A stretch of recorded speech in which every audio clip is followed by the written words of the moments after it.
જૂનાગઢ જિલ્લાના ભેસાણ તાલુકાના મેંદપરા ગામે 10મા તબક્કાનો સેવા સેતુ કાર્યક્રમ ભેસાણ તાલુકા વહીવટી તંત્ર દ્વારા યોજાતા 12 ગામોનો સમાવેશ કરવામાં આવ્યો હતો, જેનો મુખ્ય હેતુ એ હતો કે છેવાડાના ગામના ગરીબ કે આદિવાસી લોકો સરકારની યોજનાઓનો લાભ અને સહાય મેળવી શકે।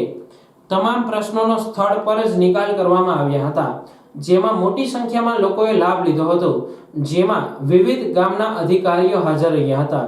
ખાસ કરીને આવકના દાખલા, જાતિના દાખલા, રેશન કાર્ડ, આધાર કાર્ડ, ઈ-કેવાયસી, આરોગ્ય વિભાગના પીએમજેવાયના કાર્ડ, કૃષિ પશુપાલન, વન વિભાગ, તાલુકા પંચાયત વિભાગ સહિત મામલતદાર કચેરીમાં થતા તમામ સેવાનો લાભ 12 ગામના લોકોએ લીધો હતો, જેમાં ખાસ ભેસાણ મામલતદાર શ્રી આઈ.આર. પારગીના અધ્યક્ષ સ્થાને સેવા સેતુ કાર્યક્રમ યોજાયો હતો।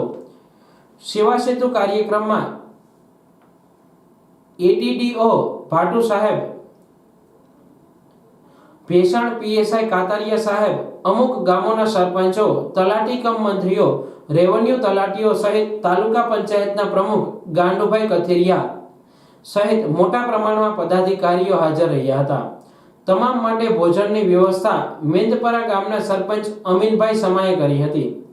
તાલુકાની મામલતદાર કચેરીની ટીમ તેમજ તાલુકા પંચાયત કચેરીની ટીમે ભારે જહેમત ઉઠાવી હતી અને આ કાર્યક્રમને સફળ બનાવ્યો હતો।